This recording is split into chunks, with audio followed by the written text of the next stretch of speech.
Sounds great. How you doing? I'm good. How about yourself? Good. Obviously, kind of a revenge matchup this week. I mean, you're getting two teams on your home court out of the three that you've lost to this season.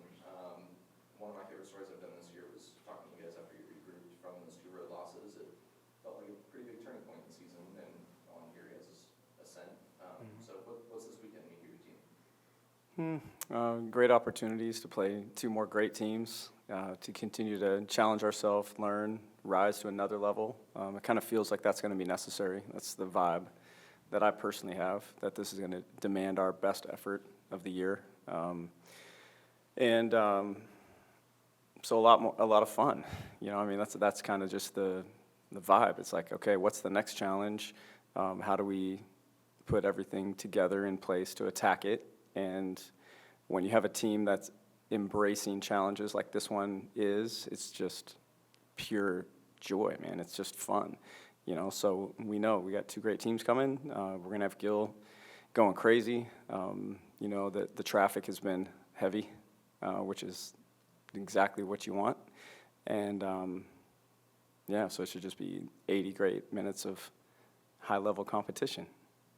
What are some of the things that you guys kind of took away from that weekend of those two losses that you guys have, really worked on now that you'll have in your back pocket to come out and attack these two schools with? Well, I don't know if it's specific. I think it's a general. I mean, that was the first time we were on the road. It was the first time we played against, that level of guard play for sure. So it was a stretch, and we learned a lot. Those two teams played well. Obviously, we had a chance at SE, and came up short. UCLA, I think, both games, we looked back on them, and we just made too many mistakes. That was the bottom line. It was like we were there. The effort was right. We just didn't know how. There was one more step for us to take.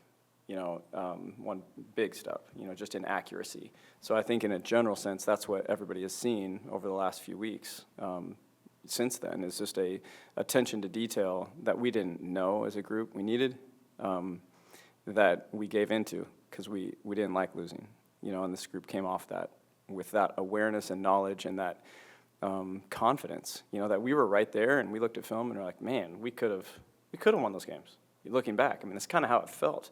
And I don't know if they would agree with that, but that's how it felt looking at it. So those two games, while they were losses, gave us confidence going forward that we are close. We just got to tighten up a little bit, and that's what we've done, and that's what we'll need to continue to do, this weekend. So it seems to me, you can push back on this if you want, but it seems to me this team really likes each other. I mean, it just seems apparent. I don't know. Does it strike you too that this team more so than a lot of teams? I'm not saying that your teams don't like each other, but this one really seems to enjoy each other. Yeah, you're right. I thought it was funny. You kind of sighed as you're getting into that. You don't like talking about feelings much, Nick. Hey, all I'm around is girls. Well, you're right on with this team, and that is always my goal. I think that's the way to do this, to build a team that's truly a team, and we are family. I mean, build a family, so that you go off to college, you've got a place that takes care of you as a human, and then challenges you as a professional and as an athlete, and grows you, in those ways. But this world is uncomfortable enough that we try to create a comfortable environment. You want a locker room that gets along, that likes each other, that has fun, and because this is a long, hard journey that we're on every year. And you can see it happening. Teams fall apart. Teams are ready for the year to be done, or teams never want it to end. And you're right in saying that this team is trending towards that. I mean, that's who they are. They are having a blast together, and it makes me happy. And it was evident from August on, as soon as we were all together getting ready for Italy. You throw half the team's new, you put them together, practice 10 days, and head off, and now you're immersed together for an 11-day trip. You're going to learn a lot about each other, and what they learned was, man, everybody here is cool. They're all goal-oriented, committed, and they're not about themselves. They're about each other and having a good time, and that was evident from day one, and we're seeing the reward of that because, in my opinion, to continue to progress and grow through the trials and through even the successes, you got to really care for the person sitting next to you. Otherwise, it gets long, and sometimes it might not even feel worth it. And in this situation, this team is so tight that the adversity that's hit us has just made us stronger instead of separating us. And that's my personal goal. I've learned throughout my career to try to create that adversity just makes us stronger, and that's happening. When you're out recruiting, how do you look for that? Yeah, it's an awesome question. That's the huge part of the puzzle, and most of my teams, like you've said, have been very cohesive. We've had some that, where the mix wasn't quite as tight as others. I would say that I love everybody I've gotten the chance to coach. It's just the way it works sometimes. I look for maturity, and so what does maturity look like? It's somebody that handles officiating well, handles coaching, handles adversity, gives fives to people when they're jogging off the floor, when the coach takes them out, brings a great effort all the time, likes defense, and plays super hard, and the people around them speak in glowing terms about them, and we're 13 for 13 in that regard with this team. Just talking to the people around them, these are high-quality, high-character people that we get to work with each day, and as a collective group, they've maintained that. And I will tell you this, great teams and great people don't always make a great group, and so this team is choosing to put each other first, and that was the challenge this week. I know you like, stories that are kind of a little off the mainstream. We talked this week about how do you handle success now? People, we're in the news now. We weren't 2 weeks ago. And all of a sudden, people are talking about Oregon State. Well, what does that do to you? Does that blow your head up? Does that make you feel like you've made it? What have we done? We've created opportunity is what we've done, and we've found a way to play high-level basketball, but we're not near what we could be yet. We know that. We still haven't played a perfect game. We've played great stretches, but there's still steps. So let's stay hungry. Let's stay humble, And so I would say, and I told him this, when you have humility plus talent, that's dangerous. You've got a group that can be scary. And so this group, humble, put each other first, and they're talented. And now they're becoming dangerous. When you have a team that gets along as well as they do, how do you take advantage of that? Is it just a matter of you're not having to spend any time at all with relationships? It's all about basketball, or how do you take advantage of a situation where you've got a team that really likes each other? I don't know. I think I try to do the same thing no matter the group. I'm trying to create that same thing every year and foster it and maintain it. I think just the different conversations that we have or the different individual conversations we have, I think it's an art. I don't think it's a cookie-cutter thing. I think each group's different, and you've got to keep feeding whatever that group needs at the time. I think that's where wisdom and experience come in as a leader. And then some groups are just more ready than others. Some groups have leadership that's natural, some don't. You're always trying to figure it out.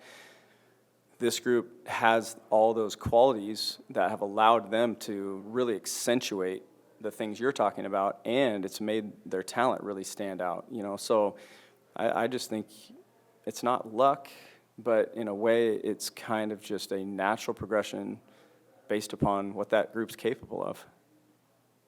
Coach, you guys are obviously doing something pretty amazing this season, honestly. Like you talked about even just a few questions ago, no one was talking about this team a few weeks ago. You guys went from unranked to now 11th in the nation. You obviously, I feel like, knew what this team was capable of, but when was that moment for you that you truly believed this team could get to this point in the season? Was there a moment, was there a specific time that you were like, I know what this team is capable of? Yeah, okay, that's a good question too. Okay, so potential, I saw potential in Italy. How hard we played over there and just the way they competed in the practices, but in the games, it was special. And I know we're playing exhibition games, in another country without practice. But just the foundational things that you see in the group were like, wow, like that's crazy. So everybody's talking about our point guards coming off that and the defense that they were playing and how they are so disruptive. And so then you just think about the pieces like, man, you got Ray, you got Timea now. Kelsey, we're getting to know her, and then you got these point guards that love defense, and then we got the wings, and Dom was a great freshman at the wing, and then we knew what we had in the others, and you got potential star in Talia, and so right away potential, but you don't know exactly how it's going to come together, and then I would say it was a slow progression. The Arizona win. I love the way we played at SC, okay? And so the way we competed, that first road trip showed me, okay, they've got an inner confidence that's special. We have a high ceiling. We knew that. But then how do we handle adversity? So I liked how we came off, but the way we finished Arizona, if you want to go back to one moment, that was the moment. That was the moment. If Talia's shot misses, where are we today? Talia's shot goes in because we never gave up. Adley hits a big three. We get the two O boards, kick it out. T hits a three. We get to overtime. We find a way to win that game. And so that game was a catapult and a catalyst for us. And then the way that we played against Colorado, Utah 2 weeks ago. That was probably the moment where the team just said, man, the sky's the limit for us, and really believed it. And that belief continues to grow because they're doing everything right.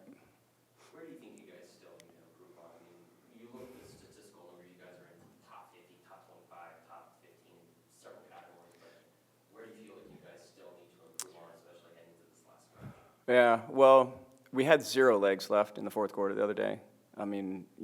Bless their hearts for playing like they did those 2 games. I would have liked to finish that game better, of course. And so, finishing, handling pressure, turnovers are a thing that has caused us issues at times. And other times we've handled it well, but to put 40 minutes together of taking care of the ball at the highest level against pressure, that's an area. Rebounding is really good. I feel like we need to be great, and that was a discussion we had yesterday in practice. That was exposed in LA for the first time, really. Juju misses a shot. She's going after it, and if you're in her way, she's going to jump on your back. She doesn't like missing, though. She's going to get that, and if you don't box her out, she's probably going to get it.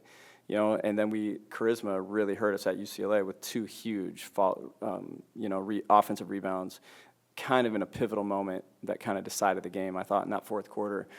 So just defensive rebounding, as good as it is, taking it up to the next level. And then the other one I'd say is there's just another level where I think we could hit offensively just a little bit quicker, a little more often. And, I'm not complaining because I feel like we're in a good place, but, there's just more steps to take. So just another step in just the pace of offensive execution throughout 40 minutes.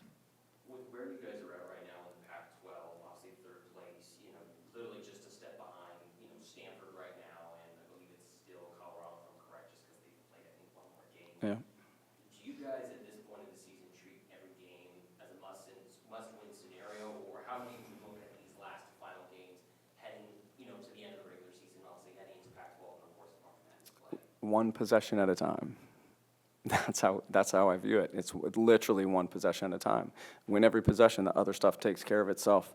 And you can't be thinking about that stuff. We want to win them all. I'll tell you that. We want to win them all.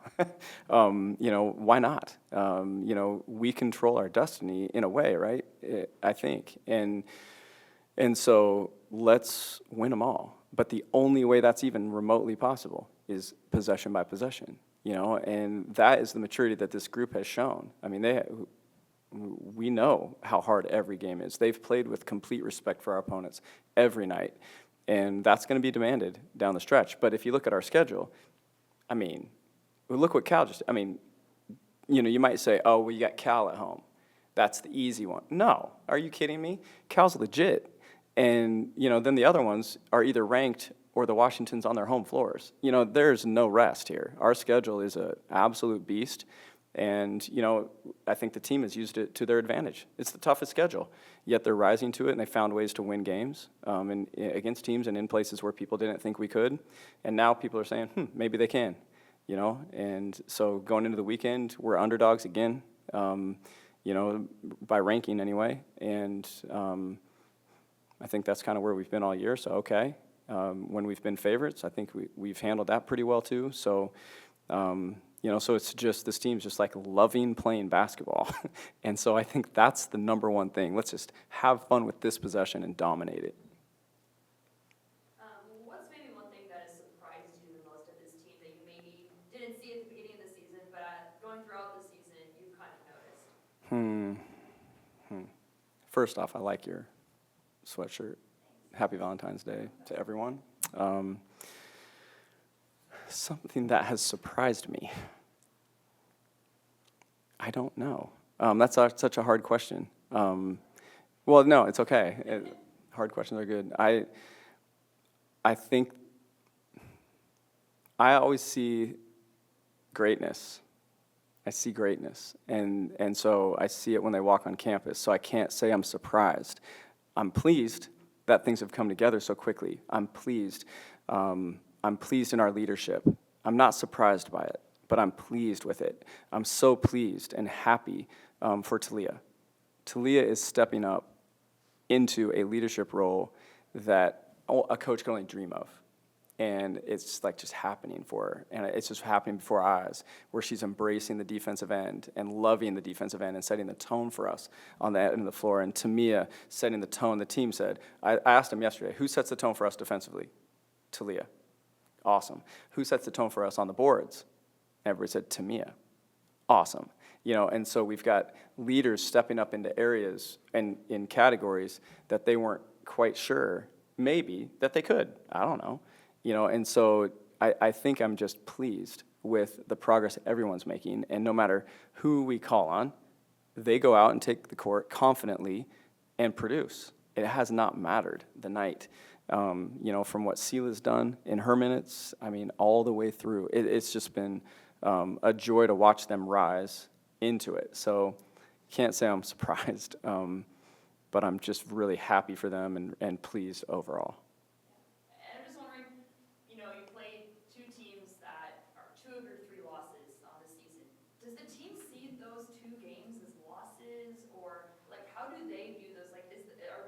Losses fueling them through the week, or is it the underdog mentality?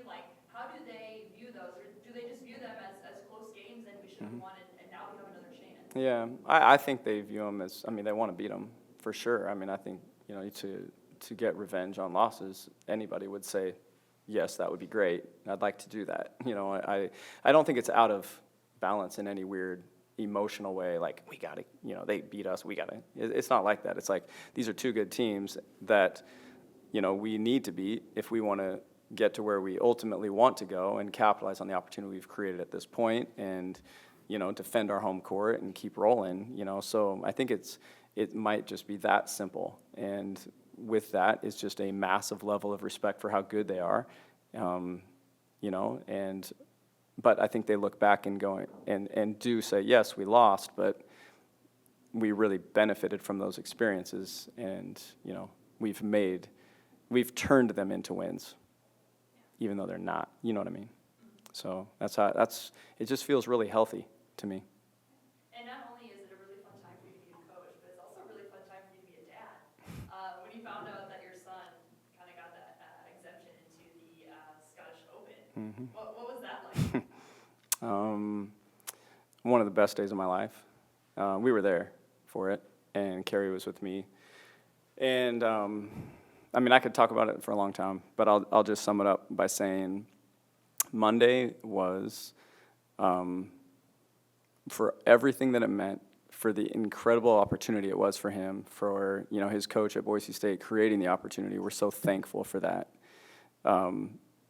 He earned it. He had the low score, the low average on his team in the fall, and that's why he got selected to be the one from Boise State. And to watch him take, one of the best courses in the world, to step out there so confidently and just play it like a pro and carry himself. I said on the second hole, Cole looks like a pro right now, just the way he hit his second drive into the trucks, the promo trucks. And I'm like, but he just walked down the middle of the fairway like it was nothing, and then walked over there and dealt with that and got himself out of trouble. And then, to think that, might have lost it and then have a playoff and was playing against, All-Americans and going toe-to-toe with one of the best players, Washington's best player, and one of the best players in the country, and winning with a birdie. It was a moment where he got to see himself differently, and as a parent, what more could you ask for your kid? And then to understand what the experience actually is going to be. I mean, it was so emotional, it was crazy. I mean, it was as good as it gets, and I don't know. He got to meet all his favorite golfers afterwards because all the pros had showed up to practice because of the tournament this week, and got a video message from Tiger. I mean, it was like pinch yourself stuff, and so we got a really cool opportunity to look forward to in July, and so it's well-deserved. He does everything right and competes as hard as he can every day, and so we're really happy for him. Proud is a tricky word. We're certainly proud of him, but more than anything, we're just happy for him. We talked multiple times over the course of the season about how kind of national recognition for this team was a little bit slow arriving. It's arriving now. Number 11 in the poll, a 4 seed projected with a home date in the tournament in bracketology. How does the team respond to those things? Does that energize them? What is the response? Yeah, well, we don't know 100% yet. I mean, we'll find out as we go forward. Yesterday was a great practice, though. It was a great team meeting. They seemed just to be taking things in stride, and we weren't put off by the fact that we were rated low, or rated lower than maybe we thought we should be. That made sense to us, I think, everyone. Our preseason ranking kind of made sense. I mean, we didn't have a great year last year from a win-loss standpoint, so we hadn't proven anything yet. And so this year it was just an opportunity to do our thing and see what happens. And a year where no one's expecting a whole lot, make them pay attention, I guess. Phil Gill. I mean, that has been kind of a mantra from day one with this group is we want to play in a way that fills Gill. We want to play in front of a packed Gill Coliseum. And so let's do that. And then the wins have started to come. The media has started to come, of course, and it's deserved. They're playing incredible basketball. The only way that continues is to continue to play incredible basketball. And so their focus is there, and I don't see them getting distracted. I think this team is too mature for that, And, so I feel like I don't see it changing us. I just see it as, let's capitalize on this. Anyone else? I was listening to your post-game spot on the radio, and you talked about, I totally just blanked my question. I remembered. I'm so sorry. You can crop that out of the video. You talked about how you kind of laughed when they brought up that you're now guaranteed a 500 record in conference, and you said that the sights are now a little bit higher. That normally most years you take that, but now it's higher. What's the expectation here?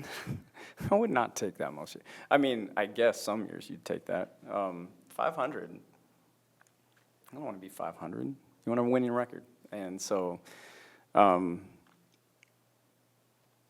I just thought it was funny to celebrate that, or say that day with so many games to go, as something that we'd celebrate. So I don't know. I didn't think it. I don't think I was thinking arrogantly. I was just like, I guess that's great, but like let's get to 15. Let's get to 15. Right now.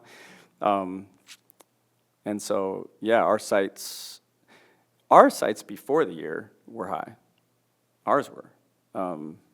But they were last year too, and the year before, and then you just go to work and try to make the dream happen, and so, but the dream's the tournament every year, and that's where it started this year, and so, but enjoy every step of the journey, including getting to 9. Great, thanks, Scott. All right, thanks you guys. Always a pleasure.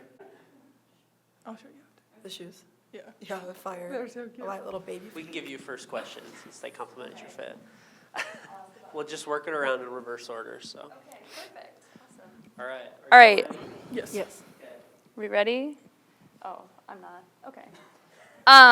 Okay, the pink shoes. When I was in college, a lot of gear that we had to like earn. Were the pink shoes something that you had to earn? Or were they something that were planned all along? Or all of a sudden it's like, whoa, we're getting pink shoes, these are sick. No, I think we've gotten them every year since I've been here. My first year it was the Kobe's, which are still my favorite, but these ones are really cute. They're like lighter pink. So, but yeah, it's something we look forward to every year. And I think we just get them no matter what. Yeah. I think we've earned it this year though, either Yeah, way. for So. sure. There you go. I kind of asked Scott, just with these two teams that you guys are coming up, they're 2 of your 3 losses. Does that kind of fuel you guys? Is it something that you think about, or is it just the next opponent? And since you guys played them so tough in their house, like you just feel confident having them playing them in Gill this time around? Yeah, business as usual. I keep saying that, but it really is. I mean, we played them the first time. It was our first away trip. So obviously hostile territory, really tough 2 opponents coming up first in the beginning of the season for us. But I feel like we're ready. And I think we've developed so much as a team collectively, offensively and defensively, that hopefully it's a different outcome this weekend. So we're excited for sure. Yeah. Go ahead. Yeah, I think for me, I mean, obviously it leaves a bad taste in your mouth losing, but that almost feels like a different season, and we've come so far since then that truly I'm super confident going into this weekend, and the way that we've approached every game since then, or since the Bay Area trip, I would say it's just one game at a time, respecting everyone that comes in, and our mindset is just one possession at a time, win the next possession in front of us. So it's not something that I think we're thinking about too much. Obviously going to learn from those losses and what we need to do better and specific things strategically, but you know, we're playing someone in Gill, so that's always a big opportunity, and we're confident, and we've just been on a roll, so just going to keep it going. Yeah. And looking back at those 2 games, what maybe is one thing each that kind of sticks out to you that you maybe in your position group or the team in general, like that you guys want to make sure that you improve the second time around? Yeah, I think our dominance on rebounding was definitely something that we came back from that trip understanding we need to get better at. And so it's a battle on the glass, and so we have put the time in, and we've gotten a lot better at it. And so, yeah, it's going to be exciting. I think just going on the road, you learn that defense and rebounding are what travels. You know, when you can't hit shots or maybe your offense isn't as good in someone else's gym, you know, defense and rebounding is something that can always be consistent. So I think that's what we came out of that weekend just realizing is that we need to be dominant defensively and rebounding no matter the circumstances. And I think we've come so far in those categories since then. And then I think looking back, just an overall, just like belief in ourselves and just the energy and the confidence that we play with from that weekend to now has completely turned upside down. And just the way that we carry ourselves and the way that we approach the game is so much different. So I think that's been the difference, and that's what's allowed our rebounding and our defense to become so much better. And so we're just going to keep that going, and like I said, it's just the confidence. Okay, I'll keep it quick. I'll ask a Valentine's question. What's maybe your favorite Valentine's gift? What's your ideal Valentine's gift or ideal Valentine's candy? Like, what are you expecting? Say from your Valentine's. I'm a sucker. I'm a sweet tooth. So I love Almond Joys. It's kind of a controversial topic, but yep, I love me some Almond Joys.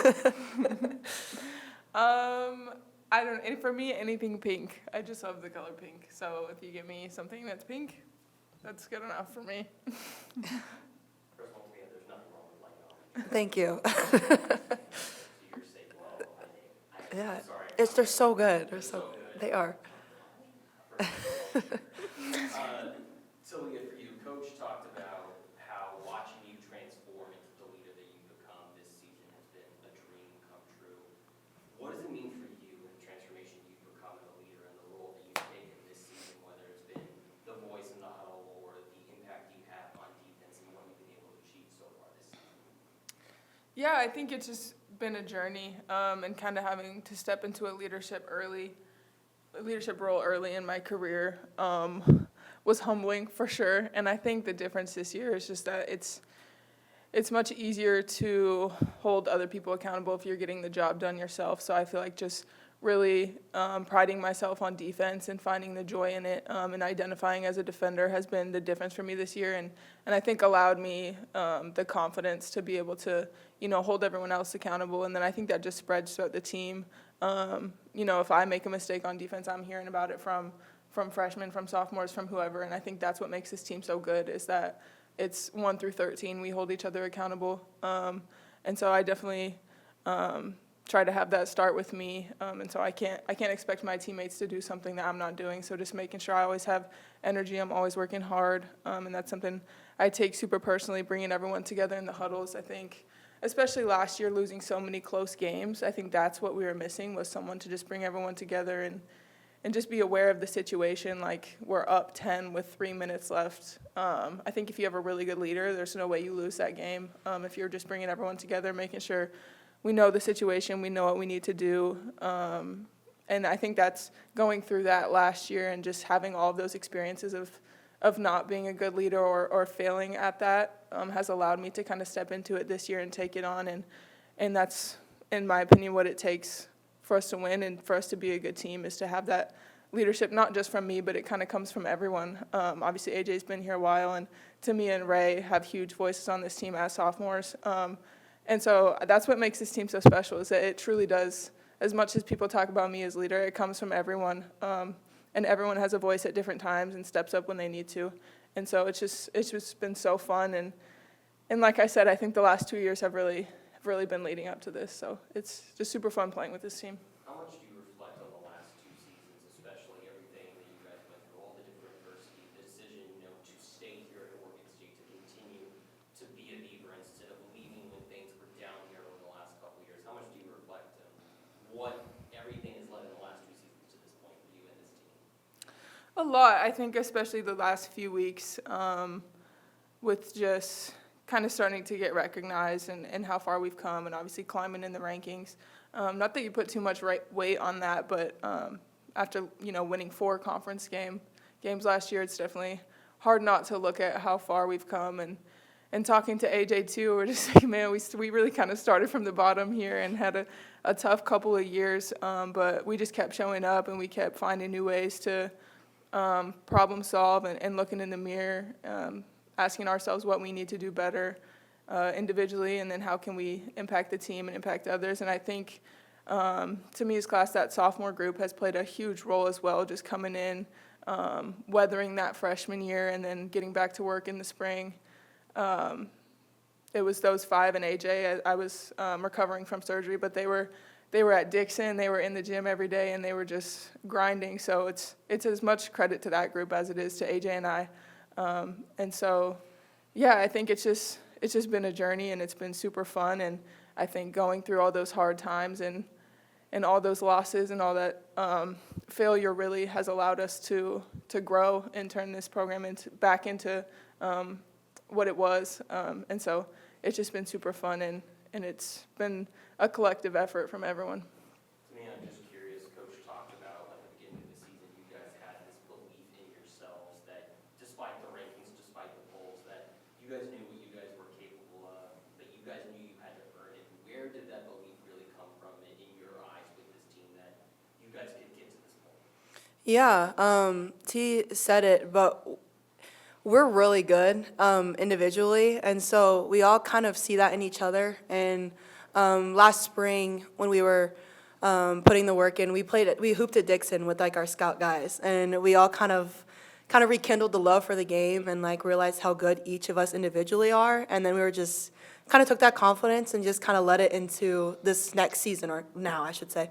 And so yeah, it's just more of a fact of we kind of hold each other to that belief of like, you're good. Like, everyone's good. Like, you shouldn't doubt yourself at all. You put in the work, trust the process, trust your work, and yeah, so. For either one of you, why does this team like each other so much? You guys just seem to get along so well. What is there? I think we're all just cool people, and no, but for real,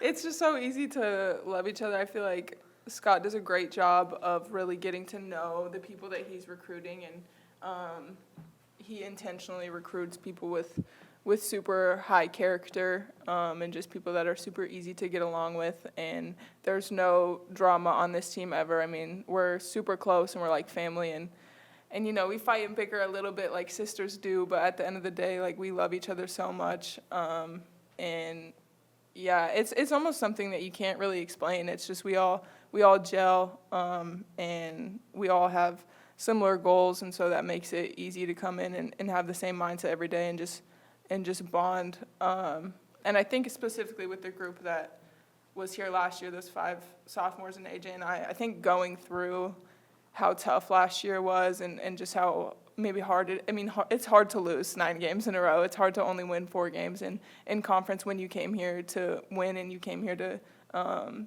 win championships. I mean, that's tough. And so that's a bonding experience. And so taking that and then going into the spring, like she said, and just finding the love for the game again and figuring out, you know, how we can win here and finding that belief in each other. I mean, that really brings people together. And so I think that's a huge thing as well. And then bringing in the transfers and the freshmen and just loving on them and bringing them in, putting our arms around them, and just bringing everyone together.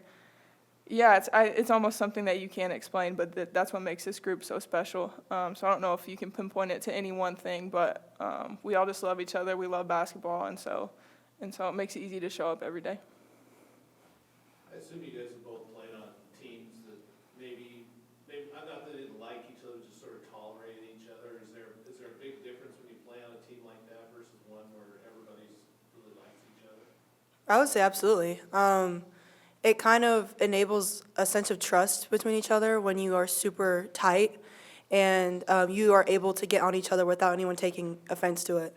Where on those teams where, say, you're not close with someone, you get on them about something they did wrong, and they take it personally, and it carries into your relationship off the court. Whereas here, it's off the court, we're all best friends. On the court, we're here to get the job done. And so we all have that understanding and are able to be on each other. Sometimes it sucks in practice when all of us are kind of yelling at each other, but we all understand that we're competitive and we need to win and we need to be good. And so, I genuinely believe that our trust and connection with each other is why we're so good. And I think the difference this year is just the standard, and like 1 through 13, we all want to win a Pac-12 championship. We all want to make a deep run in the tournament, go to the Final Four, and we all want that so bad. And so when you have that understanding, then those little fights or yelling at each other, you realize what it's all for, and so it's never personal. And I think that's what allows this group to hold each other accountable and just play the way that we are, is because we all just want it so bad and we want to win so bad, each and every one of us individually. So I think that also makes it easier to maintain those relationships through those hard times or times where you have to get on each other. Are there a couple players on the team that are really good at, with the bonding thing, doing things off the floor, getting players together, do stuff? Is there one or two that? Yeah, I think Sela and AJ would probably be the two that are like the social coordinators of the group and getting everyone together.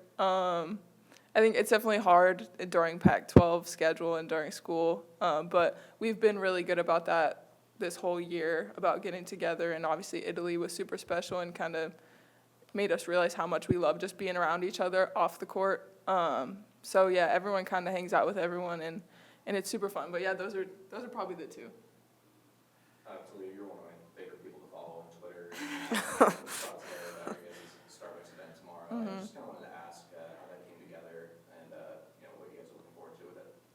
Yeah, my cousin is one of the managers at the Starbucks, and so she had been asking for probably like a year now for just to get something going, and she brought it up to me last week. And obviously with the big games coming up this weekend, and we want to sell it out, we want as many fans as possible to come watch. So we thought it'd be cool to just give an opportunity to connect with the fans. It's not like an NIL thing. It's just come say hi, we'll sign stuff, and then customers that just happen to be there. I think our personalities are kind of big, so just asking them to come to the games, giving them the flyer, and just letting them know. what they'll be missing out on if they don't come to Gill. So I'm super excited. I think it's going to be really fun, and just hopefully fans get to come and interact with us. As a four-year Starbucks veteran, I wanted to ask, you guys said in the tweet that you'd be making your favorite drinks. What are your guys' go-to Starbucks orders? Oh gosh. Caramel Rip and Crunch with whipped cream, dome lid. Dome lids, crazy. I get the brown sugar oat milk shake and espresso recently, but I go through phases. But that's what I'm on right now. And then I know Lily and Adley get pink drinks, so they probably would want me to say that. Both valid answers. Obviously you talked about wanting to really pack out this one and build I've heard of sellouts on the line for you guys. What would that mean for you into this program? Selling out would mean that's so crazy to even think about. I mean, last time they sold out was when they played against Stanford, right? And so that would mean that it would just be really rewarding. And all of our hard work is paying off. I mean, we're getting a lot of hype right now, deservingly so. But yeah, it's just exciting. I mean, two really good teams coming in and putting on a show for Beaver Nation means a lot to us. And so, yeah, we're just excited for this weekend. Yeah, I think for me, it would mean the world, just because I feel like we've maintained getting pretty good crowds through the last couple years, and through, not winning a lot of games. Obviously, we're undefeated in Gill this year, but that hasn't been the story the last 2 years. And I feel like our fans have just been so dedicated and supportive. And I feel like with our record the last 2 years and just where we've been at in the standings, it was always still so positive from our fans, and just even, I don't read the comments a lot, but the comments I would see, I mean, they're always in our corner.